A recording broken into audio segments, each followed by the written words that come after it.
Olá a todos, estou aqui então para mais um vídeo de resumo semanal de leituras, desta vez a semana 27 e foi então a semana que foi de 29 de junho a 5 de julho.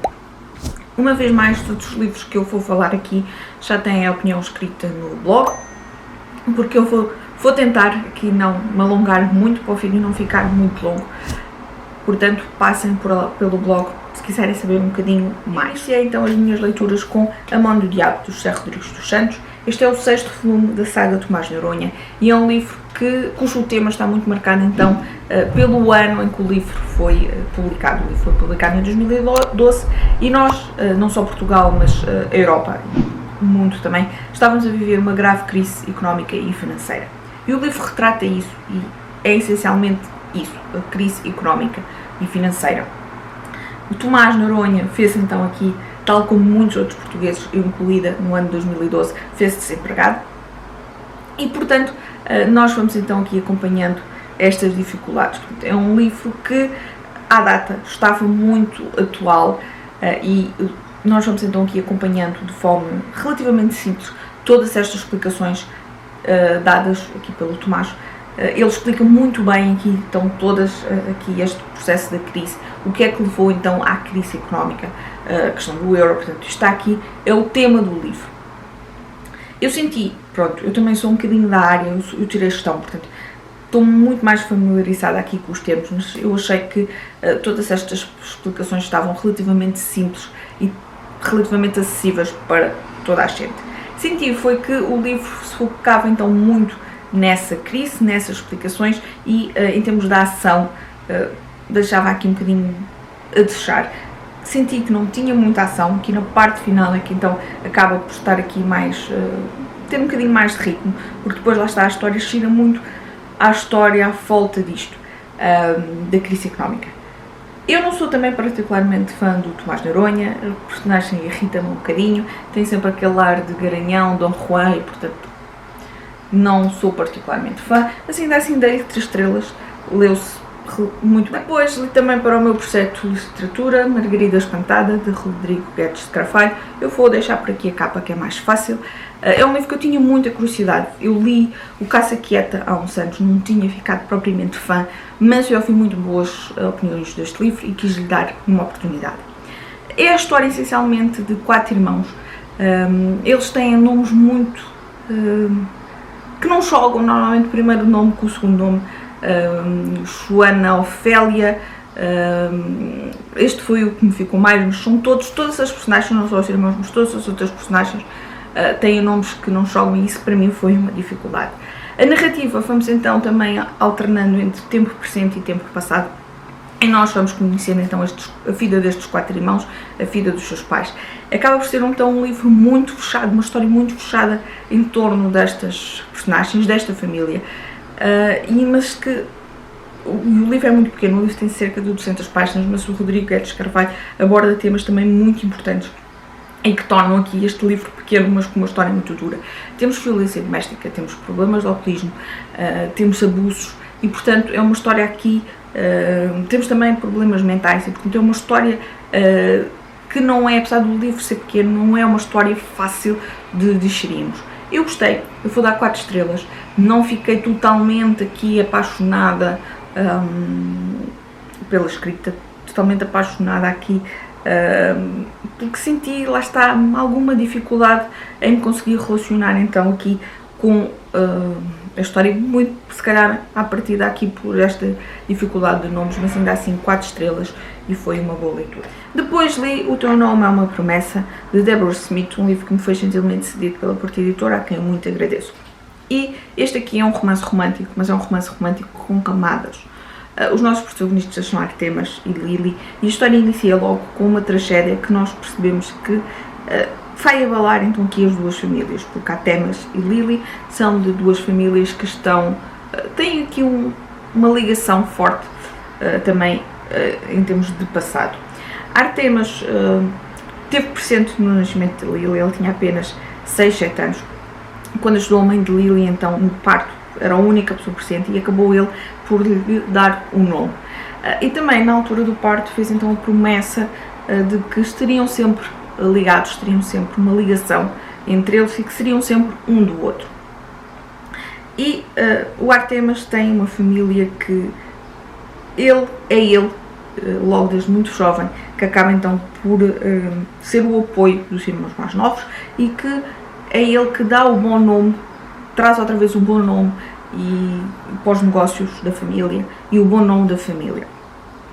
Portanto, ele tem aquele sentimento de família muito presente em si, de lealdade à sua família, mas também de proteção. Esta proteção estende-se também à Lily. Eu achei que essa proteção às vezes não é bem proteção, é já intromissão na vida da Lily, não me agradou tanto, mas eu percebo porque faz parte então do seu passado e é aquela sensação de promessa que ele lhe fez. A Lily é também uma mulher muito forte, esse caráter forte foi também sendo construído com base nas tragédias todas por qual ela passou, e se Artemas é um macho alfa, a Lily acaba por conseguir fazer frente. É a mulher para lhe fazer frente muito bem. A própria história é uma história que puxa pelas nossas emoções e que também tem aqui segredos que nos vão sendo desvendados. Portanto, acaba por ser aqui uma história de amor, mas uma história que começa então uma história de amizade, que passa então para o amor e que tem então aqui uma série de obstáculos que têm que ultrapassar, porque eles acabam então por se preocuparem mais com os sentimentos dos outros, com o bem-estar dos outros e não tanto com o bem-estar deles e com a felicidade deles. Eu adorei, eu vou dar 5 estrelas, porque lá está, é um livro romance romântico, acaba por ser uma história mais leve, mas uma história mais leve com pontos pesados aqui no meio, porque não são vidas cor-de-rosa, têm então aqui os seus dramas. Há aqui temas também assim que puxam aqui aos nossos sentimentos e eu, mais uma vez, adorei, 5 estrelas e Deborah Smith é sempre uma boa leitura. O último livro da semana foi então Caminhos de Paixão, a história de La Diana, de Florencia Bonelli.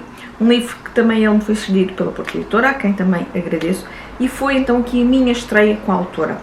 Os livros já me tinham sido recomendados, nomeadamente então a trilogia Cavalo de Fogo, e eu fiquei a saber que a personagem La Diana aparece então no Cavalo de Fogo. Portanto, eu posso desde já dizer que adorei este livro, eu vou dar 5 estrelas, e depois de ter lido este livro quero ler também então todos os outros, nomeadamente então a trilogia. Mas então quem é La Diana? La Diana é o nome de guerra que Mariana adotou quando se tornou então soldado aqui de uma agência secreta europeia. E ela viveu muito, passou muito, e nós vamos conhecer então um bocadinho aqui da história dela através de viagens que ela, de desabafos que ela faz então no seu diário. Portanto, vamos tendo aqui dois espaços temporais na história. Temos o tempo presente, início dos anos 2000, e Diana acaba então por ser envolvida aqui numa missão que está relacionada então com o seu país de origem, a Bósnia, e que envolve tráfico de seres humanos, nomeadamente mulheres e crianças. E essa é a narrativa presente. E depois vamos conhecendo todo o seu passado dela, porque nós percebemos que no presente ela passou por muito que afeta então o comportamento que ela tem com os outros. Ela não suporta que alguém lhe toque. E nós, então, através do diário, vamos conhecendo o seu passado que ela viveu, ela e a irmã, e que remonta então à Guerra dos Balcãs, portanto, 1992, eu tinha cerca de 10, 11 anos, e eu lembro-me desta guerra, mas não sabia muito, e toda esta intensidade que é posta, porque aqui a autora não nos poupa relatos, e temos então relatos duros, descrições muito desconfortáveis, que nos deixam desconfortáveis, porque a autora não nos poupa então a toda essa violência. Foi uma guerra muito violenta, nomeadamente então para quem eram os bósnios muçulmanos, que eles chamavam de turcos. E eu desconhecia que também tinha sido, eu pensei que era mais uma guerra em termos políticos, da parte então de independência de países, e que desconhecia então que tinha também este caráter religioso e este ódio então aos tais turcos. E Mariana e a irmã Leila são então muçulmanas, então da parte por causa do pai, e passam por muito. é mesmo uma história muito, muito dura, muito violenta e que horrores que estas mulheres e tantas outras passaram, que me deixaram completamente sem palavras, porque é de uma dureza, a forma como a autora põe aqui é cru, é duro, e é tudo tão, está tudo tão descrito que nós sentimos todas estas dores, e é uma história mesmo violenta. Eu vou dar 5 estrelas, portanto, foi um livro que teve aqui o impacto. Não é livro, não pensem, olhar então para esta capa bonita, é uma capa bastante bonita, mas não pensem que é uma história fofinha, não, é uma história muito, muito dura, e não é nada romance romântico. Temos aqui depois, levemente, aqui algo que nos faz pensar aqui que no futuro poderá ter, então aqui, a Diana poderá ter aqui uma paz com ela, mas ela sente-se, essencialmente, ela tem uma forte sensação de culpa dentro dela. Portanto, é um livro com uma grande intensidade, uma história com uma grande intensidade, e que merece ser lida, e a sério, 5 estrelas, porque foi um livro que me encheu completamente as medidas, e estou muito, muito ansiosa pela continuação, porque chegamos ao final e o final é tipo, e agora eu quero saber mais, eu quero saber o que é que vai sair daqui, porque foi sem dúvida fantástico mesmo, e estou muito, muito ansiosa, não só pela continuação, mas quero ler então mais livros da autora, porque sem dúvida foi uma grande, grande experiência. E pronto, foram estas então as minhas 4 leituras desta semana. Foram leituras aqui de género um bocadinho diferentes, mas que ainda assim me deram um grande prazer de ler. Nomeadamente aqui o Caminhos da Paixão foi mesmo uma grande, grande surpresa. E digam se leram algum, se não leram, se ficaram curiosos, contem-me tudo cá em baixo. Eu vou então ficar por aqui, um beijinho e até ao próximo vídeo.